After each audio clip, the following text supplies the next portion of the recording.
नमस्कार दोस्तों, इन्फोटॉस के बहुत ही फ्रेश एपिसोड में आपका स्वागत है। तो चलिए शुरू करते हैं। आज की दो सबसे पहली अपडेट निकल कर आ रही है दिल्ली मेट्रो को लेकर, जहां पर दोस्तों दिल्ली मेट्रो के जो ग्रीन एमिशन प्रैक्टिसेस हैं उनको इंक्रीज करने एंड साथ साथ में जो कार्बन एमिशन है उसको रिड्यूस करने के लिए Delhi metro rail corporation limited यानी कि डीएमआरसी के द्वारा ये डिसाइड किया गया है कि वो कुछ और एंटी स्मोक गन्स को लॉन्च करेंगे, जो कि इनकी जो कंस्ट्रक्शन साइट्स हैं वहां पर लॉन्च किए जाएंगे एंड जल्दी इनको लॉन्च करने का काम स्टार्ट कर दिया जाएगा। तो दोस्तों जैसा कि आप जानती हैं कि जो कंस्ट्रक्शन प्रोसेस होता है उसके चलते काफी डर्ट एंड साथ साथ में कई तरह की जो गैसेस है वो प्रोड्यूस होती हैं, जो कि एयर पोल्यूशन में काफी कंट्रीब्यूट करती हैं। एंड इस समय दिल्ली में जो एयर पोल्यूशन है वो काफी हाई लेवल पर जा चुका है, जिसके चलते जो Delhi metro rail corporation limited है उनके द्वारा डिसाइड किया गया है कि वो उनकी जो कंस्ट्रक्शन साइट्स हैं, जो कि एक्चुअली बहुत सारी है क्योंकि डीएमआरसी के द्वारा बहुत सारे प्रोजेक्ट्स पर काम किया जा रहा है, वहां पर उनके द्वारा कई सारी एंटी स्मोक गन्स को इंस्टॉल किया जाएगा। और एज ऑफ नाउ जो डीएमआरसी है उनके द्वारा इनिशियली उनकी 12 कंस्ट्रक्शन साइट्स पर 14 एंटी स्मोक गन्स को ऑलरेडी ऑपरेशनल किया जा चुका है।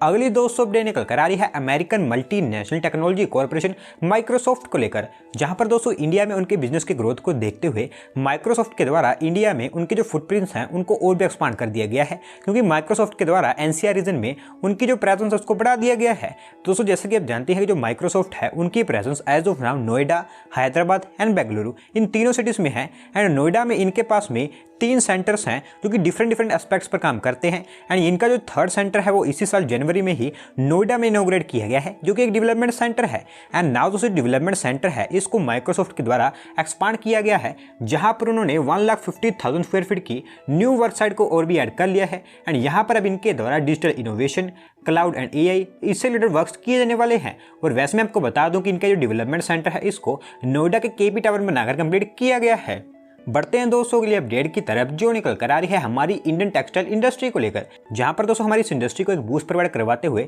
स्पेसिफिकली हमारे देश की जो नॉर्थ ईस्ट स्टेट्स हैं उनके कंट्रीब्यूशन को इंक्रीज करने के लिए हमारी सेंट्रल गवर्नमेंट के द्वारा डिसाइड किया गया है कि वो हमारी one of the north east state Manipur में एक new handloom and handicraft village setup करेंगे। एंड इसके स्टेब्लिशमेंट को लेकर हमारी जो यूनियन मिनिस्ट्री ऑफ टेक्सटाइल्स है उनके द्वारा अनाउंसमेंट भी कर दी गई है। दोस्तों जैसे कि आप जानती है कि हमारी जो इंडियन टेक्सटाइल इंडस्ट्री है वो ग्लोबल लेवल पर एक वेल नोन इंडस्ट्री है एंड इसका जो पोटेंशियल है वो भी काफी ज्यादा है। एंड साथ साथ में हमारे जो नॉर्थ ईस्ट स्टेट्स हैं उनका पोटेंशियल तो अभी ऐसा है जो कि बहुत ही अनटैप्ड है। एंड इसी को अब अनलॉक करने के लिए हमारी सेंट्रल गवर्नमेंट के द्वारा डिसाइड किया गया है कि वो एक हैंडलूम एंड हैंडीक्राफ्ट विलेज को सेटअप करेंगे, जो कि एक तरह का मेगा हैंडलूम क्लस्टर होगा। एंड ये जो हैंडलूम क्लस्टर होगा इसको मणिपुर स्टेट के बिष्णुपुर डिस्ट्रिक्ट के मैरंग टाउन में सेटअप किया जाएगा। एंड इसको सेटअप करने के लिए हमारी जो सेंट्रल गवर्नमेंट है उनके द्वारा 30 करोड़ रुपए की इन्वेस्टमेंट की जाएगी। और वहीं ये जो पूरा का पूरा प्रोजेक्ट होगा इसको नेशनल हैंडलूम डेवलपमेंट प्रोग्राम के अंतर्गत इंप्लीमेंट किया जाएगा। एंड इसका जो स्टेब्लिशमेंट का काम है वो भी जल्दी स्टार्ट कर दिया जाएगा। अगली दोस्तों अपडेट निकल कर आ रही है महाराष्ट्र स्टेट के upcoming one of the longest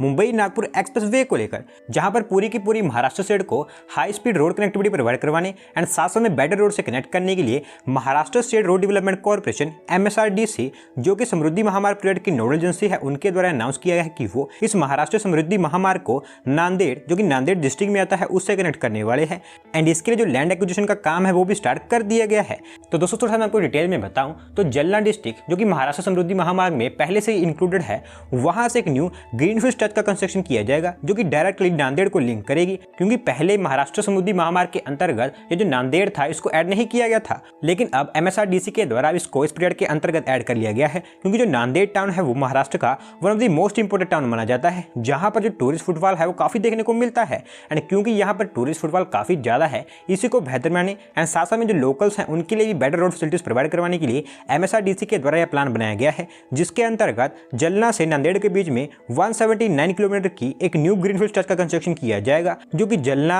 Parbhani, Nanded इन तीनों डिस्ट्रिक्ट्स को कनेक्ट करेगी। एंड इस न्यू ग्रीनफील्ड स्ट्रेच के कंस्ट्रक्शन के लिए MSRDC के द्वारा 2200 हेक्टेयर्स ऑफ लैंड को एक्वायर किया जाएगा। एंड इसका जो लैंड एक्विजिशन का काम है वो MSRDC के द्वारा जून 2022 तक कंप्लीट कर दिया जाएगा। दोस्तों देखते हैं कब तक इसका जो कंस्ट्रक्शन वर्क है वो स्टार्ट किया जाता है। अगली दोस्तों अपडेट निकल कर आ रही है गवर्नमेंट ऑफ इंडिया के मेक इन इंडिया इनिशिएटिव को लेकर, जहां पर दोस्तों इसको एक बूस्ट प्रोवाइड करवाते हुए रशियन कंपनी के द्वारा डिसाइड किया गया है कि वो इंडिया में उनके जो डिफेंस प्रोडक्ट्स हैं उनकी मैन्युफैक्चरिंग करेंगे। एंड इनकी मैन्युफैक्चरिंग के लिए वो एक इंडियन कंपनी के साथ में जॉइंट वेंचर फॉर्म करने वाले हैं। तो दोस्तों जो जॉइंट वेंचर होगा इसका नाम Indo Russia rifles private limited होगा, जो कि एक राइफल मैन्युफैक्चरिंग कंपनी होगी। एंड ये जॉइंट वेंचर होगा ये हमारी Indian company ordnance factory board, जिसको अब स्प्लिट किया जा चुका है, एंड वही रशियन गवर्नमेंट की ओन्ड कंपनी कलाशनिकोव कंसर्न के बीच में फॉर्म किया जाएगा एंड इनके द्वारा जो मैन्युफैक्चरिंग यूनिट होगी उसको यूपी स्टेट के अमेठी डिस्ट्रिक्ट के कोरबा टाउन में सेटअप किया जाएगा, जहां पर इनका प्लान है कि वो एनुअली 5 लाख से ज्यादा AK-200 असॉल्ट राइफल्स की मैन्युफैक्चरिंग करेंगे। एंड ऑलरेडी हमारी भारत सरकार के द्वारा इनके जो प्रपोजल है फिर जो प्रोग्राम है इसको अप्रूव कर दिया गया है।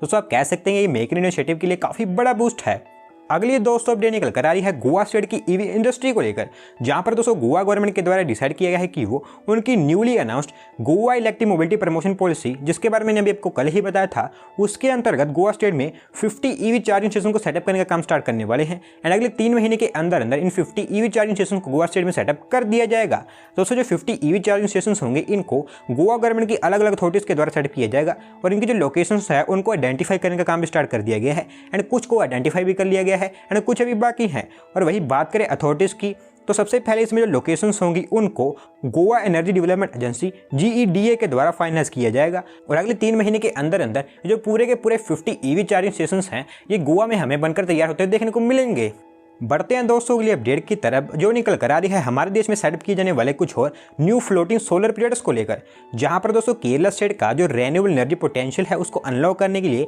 केरला गवर्नमेंट के द्वारा डिसाइड किया गया है कि वो उनकी स्टेट में कई सारे फ्लोटिंग सोलर पावर प्लांट्स पर काम करने वाले हैं एंड इसके लिए एज ऑफ नाउ उनकी स्टेट में 10 रिजर्वियर्स को आइडेंटिफाई किया गया है। तो दोस्तों ये जो फ्लोटिंग सोलर पावर प्लांट्स होंगे इनको केरला स्टेट में केरला स्टेट इलेक्ट्रिसिटी बोर्ड के द्वारा सेटअप किया जाएगा एंड इसको ही केरला गवर्नमेंट के द्वारा इसकी नोडल एजेंसी चुना गया है। और वहीं इसमें एक स्टेप आगे बढ़ाते हुए ये जो फ्लोटिंग सोलर पावर प्लांट्स है इनको सेटअप करने के लिए KSEB के द्वारा जो रिक्वेस्ट फॉर क्वालिफिकेशन है वो भी इन्वाइट कर लिया गया है। और दोस्तों इसमें से 8 रिजर्वियर्स ऐसे हैं जो कि केरला स्टेट इलेक्ट्रिसिटी बोर्ड के द्वारा मैनेज किए जाते हैं एंड वहीं 2 रिजर्वियर्स ऐसे हैं जो कि केरला वाटर अथॉरिटी के अंडर में आते हैं एंड इनके अंतर्गत हमें आने वाले समय में केरला स्टेट के थिरुवनंतपुरम, इदुक्की एंड वायनाड इन तीनों डिस्ट्रिक्ट्स में 10 के 10 फ्लोटिंग सोलर पावर प्लांट्स देखने को मिलेंगे। और वहीं बात करें कैपेसिटी की तो केरला स्टेट इलेक्ट्रिसिटी बोर्ड का प्लान है कि वो यहां पर मिनिमम 100 मेगावाट की कैपेसिटी वाले फ्लोटिंग सोलर पावर प्लांट्स को सेटअप करेंगे। आज की दोस्तों लास्ट अपडेट निकल कर आ रही है एशियन डेवलपमेंट बैंक के साथ में साइन किए गए एक एग्रीमेंट को लेकर, जहां पर दोस्तों हमारे देश में जो स्कूल एजुकेशन की क्वालिटी है उसको बेहतर बनाने के लिए हमारी सेंट्रल गवर्नमेंट ने एशियन डेवलपमेंट बैंक के साथ में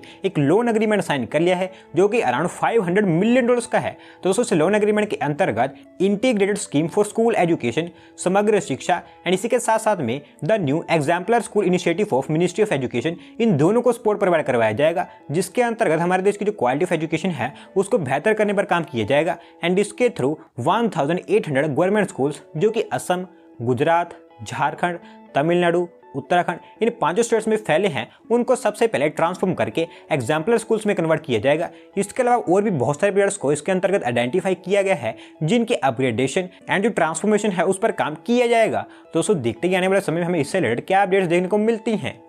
तो दोस्तों आज की वीडियो में बस इतना ही। अगर आप अपनी तरफ की अपडेट सबमिट करना चाहते हैं तो डिस्क्रिप्शन में दिए गए लिंक पर क्लिक करके सबमिट कर सकते हैं। और अगर आज की वीडियो पसंद आई हो तो वीडियो को लाइक करें, चैनल को सब्सक्राइब करें। धन्यवाद आपका वीडियो को देखने के लिए।